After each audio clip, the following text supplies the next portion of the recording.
Dans le jardin d'Éden, une question intrigante se pose. Où se trouvait Dieu lorsque Satan, sous la forme d'un serpent, a approché Ève?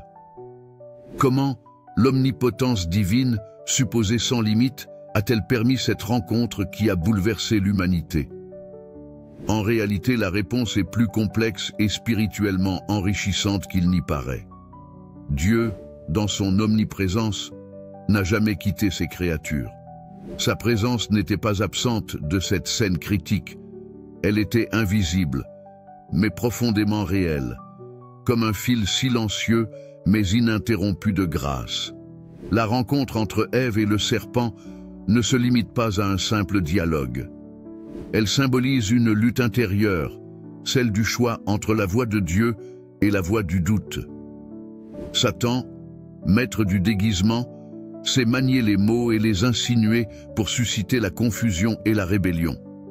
Il ne se contente pas de remettre en question les paroles de Dieu, mais il les déforme.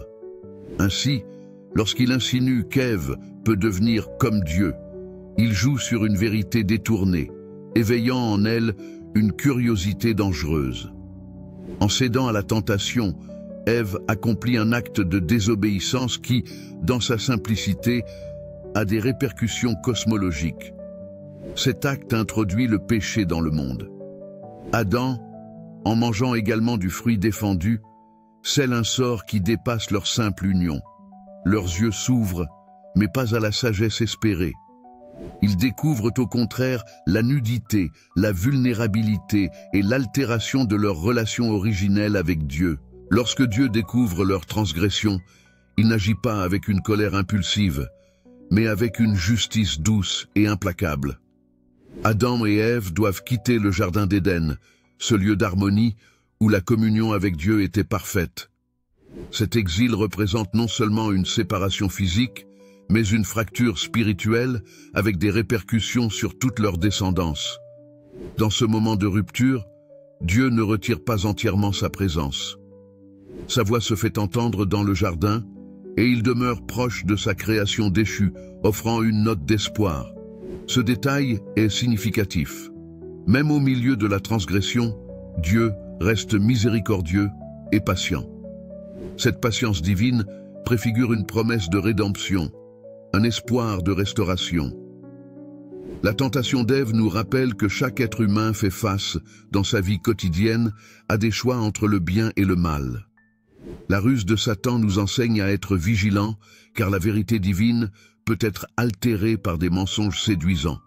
Cependant, Dieu ne laisse jamais ses enfants démunis. Il offre la force de surmonter la tentation. En gardant ses promesses, il montre sa fidélité et invite chacun à la vigilance et à la recherche de la sagesse divine. L'origine du mal dans l'univers trouve sa source dans la chute de Lucifer, l'ange autrefois radieux, devenu le symbole de la rébellion. Créé comme un être de lumière, Lucifer n'était pas seulement beau et puissant, il détenait une place privilégiée auprès de Dieu. Mais son orgueil l'a conduit à désirer l'adoration due au Créateur seul, ce qui a mené à sa chute. La désobéissance de Lucifer marque le début du mal et de la séparation de l'harmonie divine. La Bible nous décrit comment Lucifer, en cherchant à s'élever, fut précipité dans les profondeurs. Cet acte de rébellion radicale entraîne avec lui une faction d'anges, tous condamnés à l'exil du paradis céleste. Transformé en Satan, l'accusateur devient l'ennemi acharné de Dieu et de l'humanité, cherchant à détourner les êtres humains du chemin de la lumière et de l'amour divin. La tentation d'Ève résonne comme un écho de la chute de Lucifer. Tous deux ont été séduits par l'idée de devenir semblables à Dieu. Dans l'orgueil, ils ont choisi de suivre leur propre volonté, transgressant les limites fixées par Dieu. Ce parallèle nous enseigne que l'ambition démesurée et le refus de l'humilité conduisent inévitablement à la séparation d'avec Dieu. Dans la Bible, le récit de la chute humaine n'est pas la fin de l'histoire, mais le début d'un plan de rédemption. Là où le péché a abondi, la grâce de Dieu surabonde. Par amour, Dieu prépare un chemin de retour vers lui, une route pavée de miséricorde et de pardon, culminant dans la venue de Jésus-Christ, qui porte en lui la promesse de la restauration. L'œuvre de rédemption atteint son apogée dans le sacrifice de Jésus-Christ. Par sa mort et sa résurrection, il ouvre les portes du salut à toute l'humanité. Le pardon de Dieu devient accessible à chacun, non par nos propres efforts, mais par un acte de foi. La grâce, ainsi offerte, transforme les cœurs et les vies, permettant une réconciliation authentique avec Dieu. Aujourd'hui, la grâce divine continue d'œuvrer dans les vies de ceux qui choisissent de suivre le Christ. La promesse que Dieu ne nous abandonnera jamais donne force et espérance. Vivre dans la lumière de la grâce, c'est choisir chaque jour de marcher dans l'obéissance et la gratitude, avec la certitude que l'amour de Dieu est plus grand que toute épreuve ou tentation. En conclusion, chaque être humain est confronté au choix de suivre la voie de Dieu ou celle de ses propres désirs. Ce choix, symbole de la liberté divine accordée à l'homme, témoigne de l'amour de Dieu qui nous appelle à une relation sincère et volontaire. En choisissant le chemin de la vie, nous répondons à cet appel, invitant la lumière de la grâce à illuminer nos vies et à nous guider dans la paix et la plénitude. Dieu, dans sa sagesse infinie, a conféré à ses créatures la capacité de faire des choix. Cette liberté n'est pas une faiblesse du plan divin, mais un élément essentiel de l'amour véritable. Si Adam, Ève et même Lucifer ont eu la possibilité de désobéir, c'est précisément parce que Dieu ne désirait pas des serviteurs forcés, mais des êtres capables de choisir librement de l'aimer. L'arbre de la connaissance du bien et du mal dans le jardin d'Éden est l'ultime symbole de cette liberté. Dieu n'a pas mis cet arbre comme une embûche, mais comme une invitation à l'obéissance volontaire.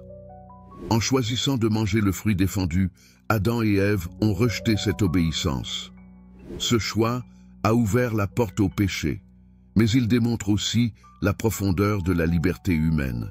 Cela nous enseigne que l'amour véritable implique toujours le choix, car sans la liberté, il n'y a ni responsabilité ni authenticité dans l'affection. Les conséquences du péché originel ne se sont pas limitées à la honte et à la culpabilité ressentie par Adam et Ève. Cette désobéissance a brisé non seulement leur relation avec Dieu, mais aussi leur relation avec eux-mêmes, entre eux et avec la création tout entière. Le monde parfait que Dieu avait créé s'est retrouvé marqué par la corruption, la douleur et la mort. Les Écritures nous disent que toute la création soupire et souffre les douleurs de l'enfantement. Romains 8, verset 22. Attendant avec impatience la restauration finale. Les effets de cette chute se manifestent encore aujourd'hui dans les luttes que nous rencontrons au quotidien. Tentation, péché, maladie et conflits. Cette brisure initiale continue de résonner à travers chaque génération, rendant visible le besoin urgent d'un sauveur capable de restaurer ce qui a été perdu.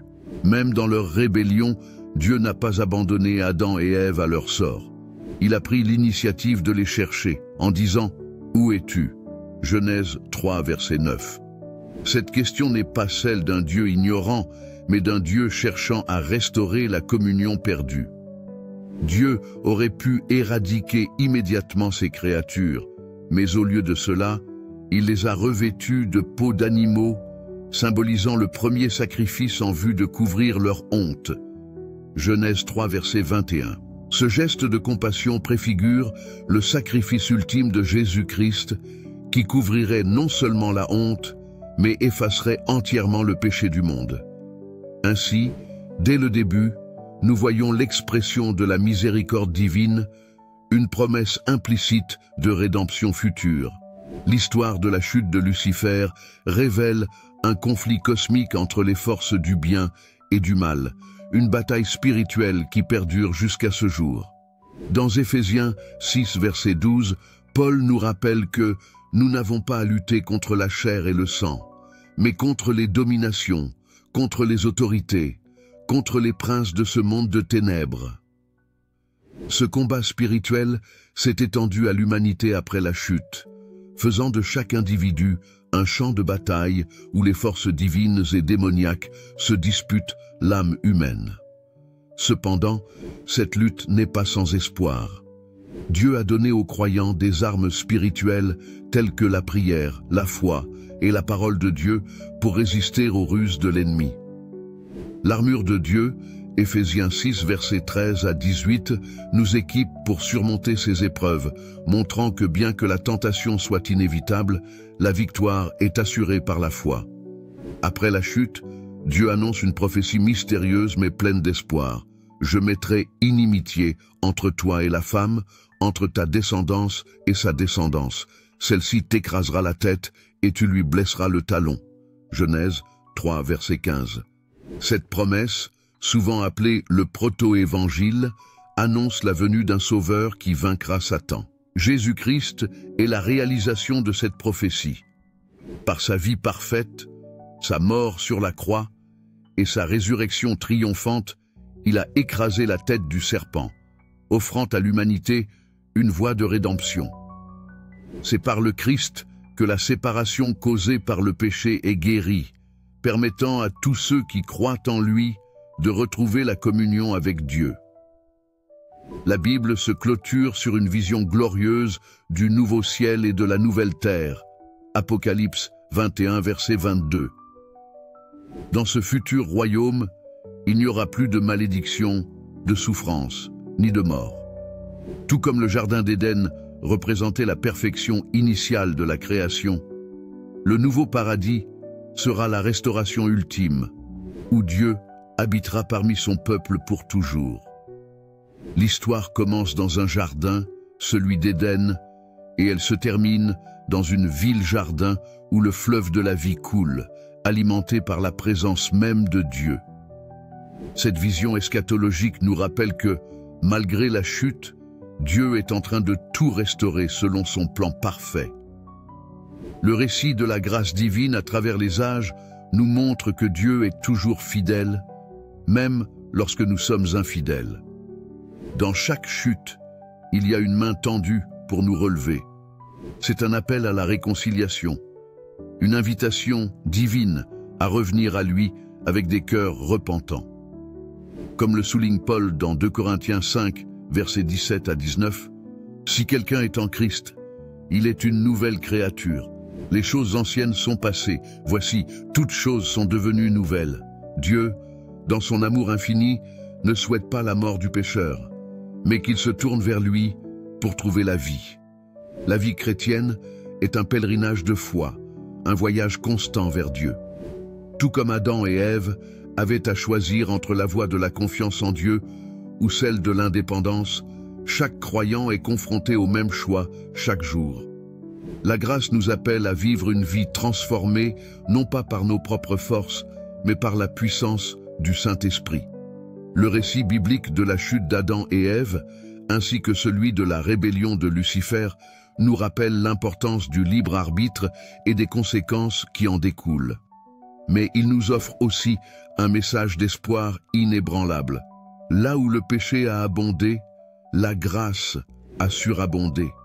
Chaque jour, nous sommes invités à choisir entre la vie et la mort, entre la bénédiction et la malédiction. Dieu, dans son amour infini, vous invite aujourd'hui à faire ce choix. Êtes-vous prêt à marcher dans la lumière de sa grâce? Souvenez-vous que, quelle que soit votre chute, il y a toujours une main divine, prête à vous relever, une voix qui vous appelle à revenir à la maison, là où se trouve la véritable paix et la joie éternelle. Merci d'avoir regardé cette vidéo jusqu'à la fin. Nous espérons que ce message vous a inspiré et vous a donné une nouvelle perspective sur l'histoire d'Adam, Ève et Lucifer, ainsi que sur l'amour et la grâce infinie de Dieu. Si cette vidéo vous a touché, n'hésitez pas à la partager avec vos amis et votre famille pour répandre ce message d'espoir.